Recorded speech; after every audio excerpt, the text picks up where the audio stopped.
Hey boys and girls, the Junkman here with another.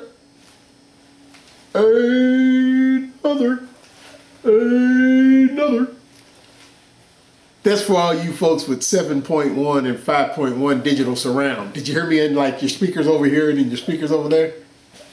No. This is another detailing series, video series here.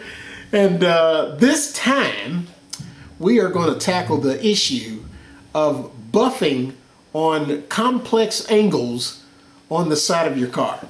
Now, I get this question a lot from people who are using the Porter Cable 7424 XP or the regular version.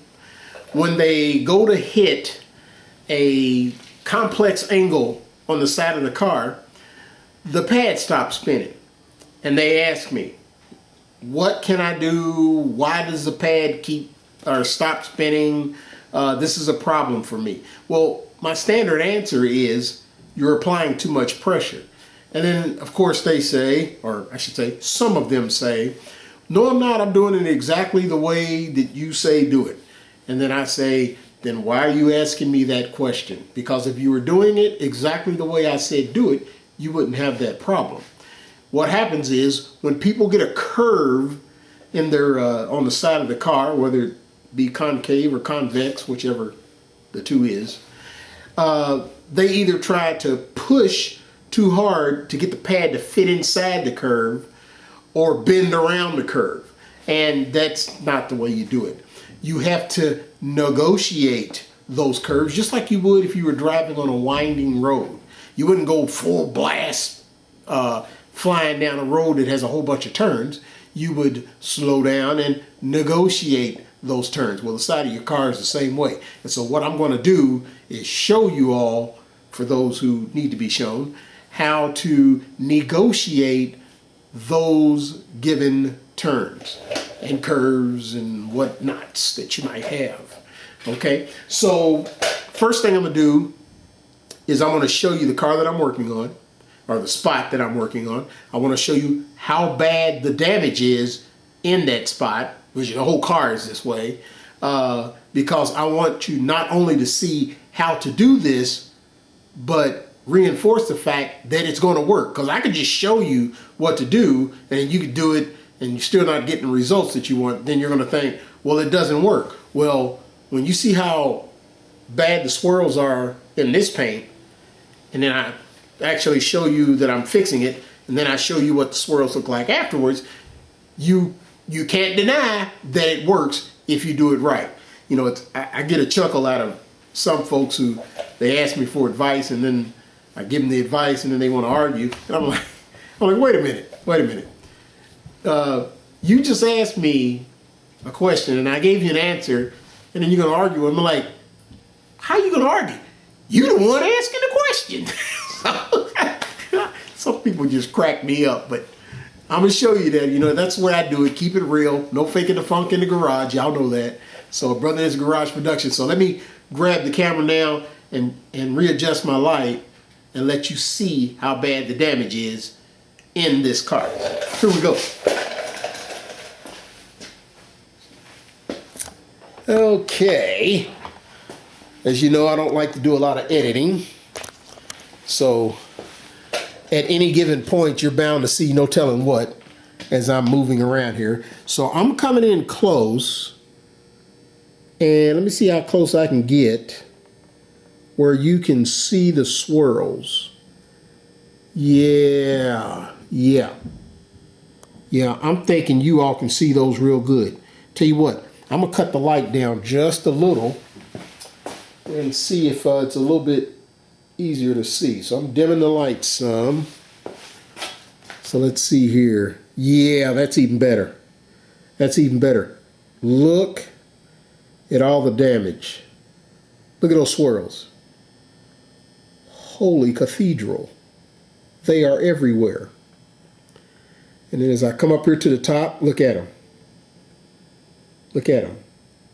See, I'm putting that spotlight that you see in your screen right now somewhere around the 9 o'clock position, and that's where you should be looking. It's kind of moving more to 6 o'clock now. That's kind of dead center in the screen. But yeah. And like I said, this whole entire car is this way. Now here goes one of the turns right here. And then it dips real crazy down here. So let's go down here and see those. Look at that. Yeah. This is I think it's a Toyota Yaris. I believe that's who makes it, Toyota. It's one of those cars that it's like you could care less what you look like getting from point A to point B. You just need to get there. That's what I consider this car. I mean, there is no frills on this thing. Not even a name. It's like I drive a Yaris. Nothing against you Yaris people out there, but good Lord, this thing is, man, it's just car. That's all it is. So there's the damage. So let me get you on the tripod here, or sit you back down so that you can actually see me do this. So I'm not going to bother editing or cutting the video, so let me move stuff around here and set you all up. Let me see if you all can see what I'm doing there. Yeah, move my light over to the side. Again, y'all know why I do this, because I don't want nobody to be able to say, well, you cut the film and you did this, and you know, you can't say I did anything, but you know, I'm showing it all real time. So that's why I don't bother editing and all that stuff. I want you to see what I'm doing. Okay, I think that's a long enough far away shot. Yeah, I've got the gas tank in there, the top part, and it can look straight enough. So there we go. I say there we go, and then I'm grabbing the camera some more. Okay, so let me get out here in front of it and flip the viewfinder around so I can see what I'm doing here. Okay, yeah, y'all can see me. Okay, so again, we're going to be doing this with the PC 7424 XP, and I'm going to be using some Optimum polish. This is Optimum Compound 2 is what I'm using here. All right, Optimum Compound 2. Now, people are going to ask, well, why are you using that instead of, say, Meguiar's 105? Because I'm using an orange pad here, or anything else. And the answer to that question is, I'm using this because I can. Because there's 50 products out there that I could be using that are going to work. So it's not like I'm saying you have to use what I'm using. I'm saying I'm just using something that works. So it doesn't matter what I use as long as it's a quality product. So one thing you won't hear me doing is complaining about or being a product snob where if you don't use this, it ain't going to work. So let me make sure the camera's straight there. I'm going to just tilt this just a little bit more this way. There we go. That looks more straight. Okay, so here we go. Here's my first area that I've got to negotiate, because that's got to bend this way. Then I've got this big lip right here that I've got to negotiate. Then I've got an immediate bend again that I've got to negotiate. Now, watch what I do. First, I'm going to make sure my product's good and shaken up. Okay, this is a clean pad, so it needs to be primed. And I'm going to prime it with 4 good old Kentucky Country pea-size drops. So let me get that started. And I say that, and why ain't anything coming out? And okay, hold on a second. Let me make sure I've opened this bottle. This may be a brand new bottle. And no, it's not brand new. So maybe my top is clogged up. Let me give it a slap. There you go, and a blow. Okay, that didn't work. Okay, Hold on a second here. This is one of those, I didn't prepare to run into this issue ahead of time. But nothing a tie wrap inside the top won't take care of. Alrighty, that opened that top right up. Okay, so put that back on top of the bottle. Brother in his garage production. No faking the funk here. Somebody said you can edit out the mess ups. I'm like, nah, I ain't gonna do that. All right, so here we go. We got 1, 2, 3, and 4. So I'm gonna start out with 4 pea-sized drops, and then from that point forward, I'll go to 3. Now, one thing that I do when I'm working is I pay attention to what's going on as I'm working. I pay attention to my pad. I pay attention to what the paint's doing, how fast it's correcting or not. You have to take in all that information and pay attention to what's going on, because that's going to steer you into what to continue to do, what to stop doing, what not to do.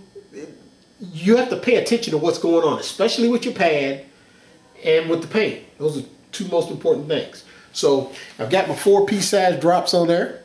Like I said, I'm from Kentucky, so we got some big peas. And I'm gonna cord over my shoulder. And what I'm gonna do is I'm gonna dab this around. Now, you see these seams right here? I don't want to get polishing those. So I'm gonna be real cool about getting close to those. And I'm gonna get this stuff spread around first. I'm gonna cut my polisher all the way down to a speed of 1, as low as it'll go. And you probably can't see that, but that's a speed of 1. And then what I'm gonna do is I'm gonna quickly cover the area that I'm gonna work in. I'm gonna stay out of this area down here for now, because I don't want to get polishing my gas cap door. And I'm gonna quickly move this around just to get polish spread all over this pad so that I can prime the pad, because you have to get the pad set up so that it's ready to work. And that's what priming the pad does. So here I go.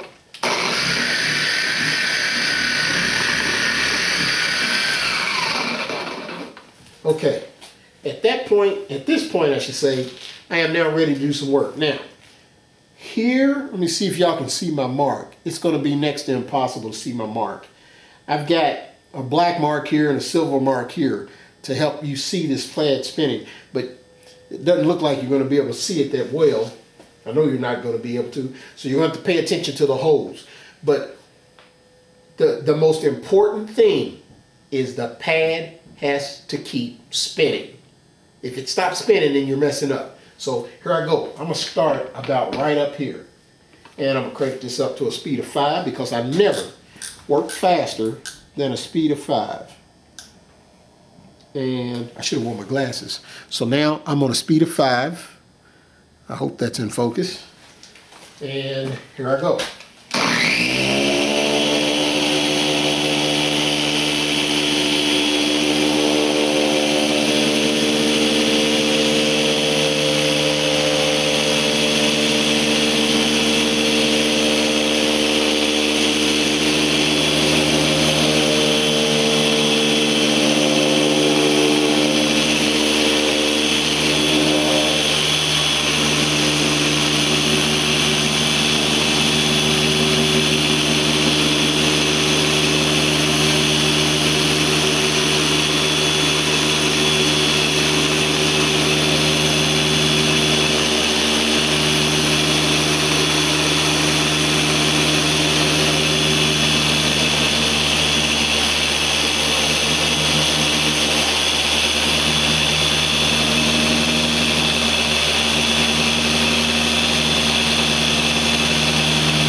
Okay, now I want to sit down because there's a couple of things I want you to notice. First of all, well, I'm going like Casper the Friendly Ghost in there. First of all, I want you to notice, if you go back, I'm going to say this, and then I want you to go back if you didn't catch it the first time. You will notice that this polisher, you could hear it changing as it, as I was like hitting this area here. You could hear it speeding up and slowing down. Now, while it was doing that, I was paying attention. So when I heard it slowing down, I was letting up on the pressure. As it sped up, then I steadied my pressure. Now here's the thing. If you don't pay attention to what the polisher is doing, then you're not going to get anywhere with this. I mean, it's the polisher is actually talking to you. It's saying, okay, you got too much pressure. Okay, that pressure's good. Okay, you can maybe add a touch of pressure. You'll notice the whole time, normally when I'm on top of the car, I hold the polisher like this. Notice the whole time, I never had my hand up here. I had my hand right here. Basically what I was doing was supporting the polisher up against the side of the car. That's all I was doing. I was letting the weight of the polisher lean against the car, and I was just supporting it, keeping it up against the car. So I wasn't applying any down pressure like this. There's a reason why. Because when you're on areas like this, where you got them kind of bends and stuff, and I'll do the same thing here, you really need to pay attention to what the polisher is doing. You need to listen to it and pull up off the pressure if that is necessary. If you heard it bogging down, you need to come up off that pressure. So that's what I did. That's what you heard me doing. Now, let's wipe this off and see if I made any pressure or any progress. Now, here's another thing I want you to notice. Notice how long I worked that compound. Now, normally compounds are not going to let you work them that long. Number one. Number two, they will dust up if you do one of four things. If you work on too hot a surface, if you work the polisher too fast, got it turned all the way up, like people think that's going to do more work. Number three, if you work it too long. And number four, if you use too much polish. I think I just said four different things. So too much polish, working it too fast, working too hot of a surface, and what was the other one? Too hot of a surface. And I'm hoping I said four. That's what happens when you start getting old, man. Be forgetting stuff. Too much pressure, too much polish. Oh, dirty pad. I forgot that one. If you're using a dirty pad, and so it's too hot of a surface, too much or too fast of a speed, hot surface, fast speed, dirty pad, and working it too long. Boy. So write them four down so that y'all don't get confused like I am there. So those are the four things that will cause dusting with a compound. You usually don't have that problem with a polish. But as you see, I worked that polish for a long time, and I can still work it some more. It ain't even really started flashing yet. I could work that some more. But I'm going to wipe that off just to see what progress I made, and I'm going to bring y'all in here and look at it. Now, so that I can wipe that off, I got to go grab a towel. So hold on a second.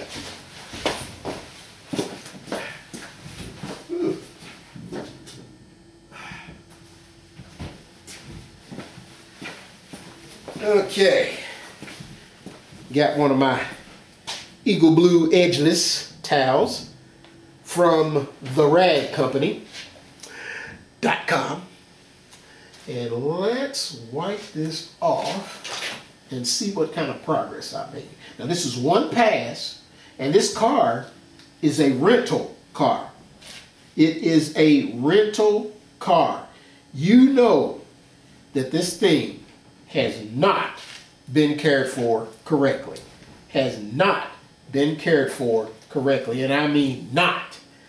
You saw the swirls. The hood. Good Lord. It looks like a test dish. Like one of those Petri dishes on the hood. Because I mean it's got a bazillion swirls on it where you can see the automatic car wash thing that tumbles. Oh man, that thing is just beat the crap. So now this is one pass now. One pass. I haven't cut the video anywhere, so y'all got to see all my disorganization and everything else. One pass. Let's bring you in here and let you see what it looks like. Alrighty, here we go. Flip my viewfinder around. And now, let me cut the light down some. Cut the light down some, there we go. Just a little. Look at this. Look at it. Oh, don't want to unplug the camera, hold on. Corey got a little caught up. All right. Okay, bring me back over here. Okay, let's look at it. Look at it. Now, it's dull. But notice all the swirls are gone. The paint is dull as all get out because that's what a compound does. A compound's going to leave the paint dull. See, I will follow this with Optimum's Polish 2 to bring that spit shine look back to the paint. But let's walk it on down here because y'all done already forgot what the swirls look like. So let's go down here to where the swirls are. Down here where I haven't touched it at. Look at them. Look at them. Hold on. Let me make sure y'all can see them. There they are. Look at them. 9 o'clock on your screen. You can see them real good. You can see them real good. You probably can see them. Keep in mind, I'm looking through the viewfinder, so I ain't going to see what it's going to look like on the computer screen or TV until I get in front of one. But yeah, you can see them though. You can see them in the gas cap there. Heck yeah. Yeah, you can see there's plenty swirls. But when we go up here to where I was just working at, see right there at the lip where I stopped, and then get up here to where I was working. Look at that. Look at that. Look at that right there. And I'm going to go up a little higher if the cord will let me reach up there to where I wasn't at. See if you can see the swirls up there. You probably can. There's that incandescent bulb that's in my garage, my overhead. And I got that at the kind of the 9 o'clock position. And I know you can see the swirls in it. All right. But going back down here again to where I was just working at, coming in close to the paint. Look at this. I'm going to get in here real close. Look at this. And I'm going to cut that light down just a little bit more. I want to make sure you all can see this. Cut that light down just a little bit more. Get in here close again. Look at it. Look at that paint. That was one pass with Optimum Compound 2 and a PC 7424 XP. The most ineffective polisher that you could use to do this with. Yet, look how effective a good technique will make your paint look. Look at that. Look at that. Now, I could, I'm debating, do I want to, okay, I'm going to go down here and do this other part.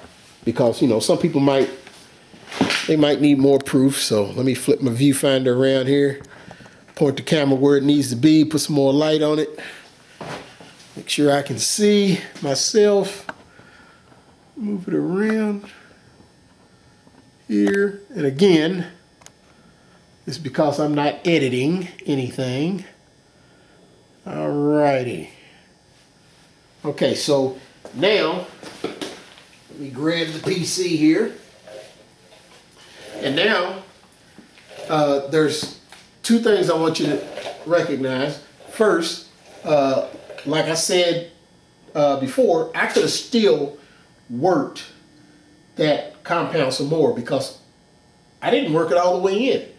I just knew that I had worked it enough. How do I know that? Because I've been doing this for 2 days. So I've got a little practice in, so those of you who watch my videos, y'all know I'm joking, right? So I'm gonna add my 3-piece size drops here because the pad's been primed and I definitely don't need that much polish because I've got some polish remaining on here. And I know that because I can see it and I'm paying attention And like I said, that's something you got to do. You got to pay attention to what's going on. You can't just be slapping and polishing and slapping polish on and polishing. You got to pay attention. You got to look at your pad. You got to look at your paint. You got to pay attention to what's going on. So, got my 3-piece size drops on there. 3-piece size drops. All right, throw my cord over my shoulder. And now this is going to be tricky because I don't want to get polish all up inside my door cap there. So, I'm going to paste this around.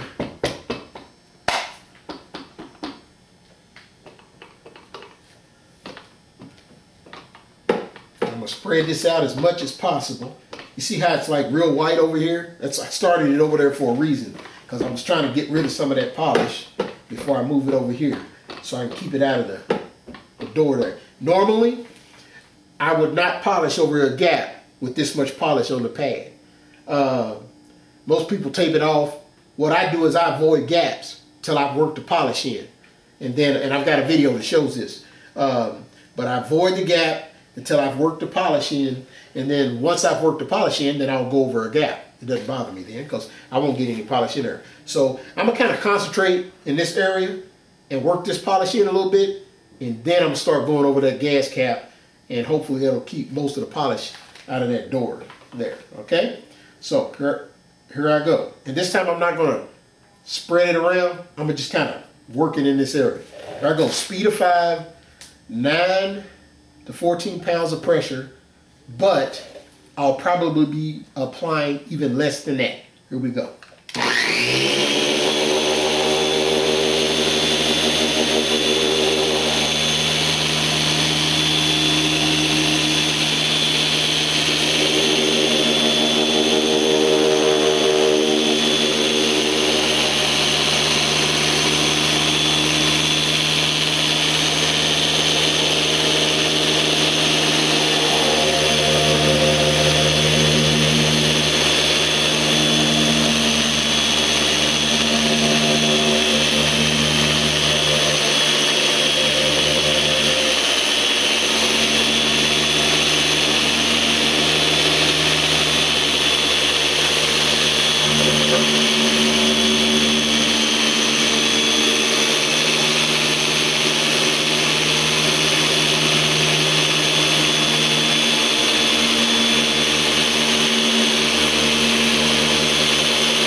Okay, now, before I wipe this off, let me show you, look at how much polish is still on this pad.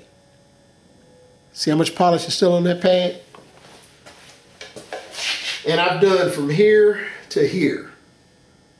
From up here past where you can't see where my hand is to here. With a total of 7 pea-sized drops.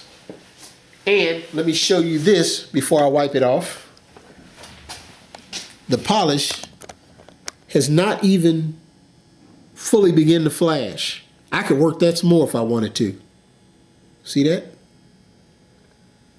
It hasn't even really fully flashed. So now, let's wipe that off. And let's see what it looks like. Now I got the camera all crooked and crazy. All right, let's wipe that off. See what she looks like. Notice another thing.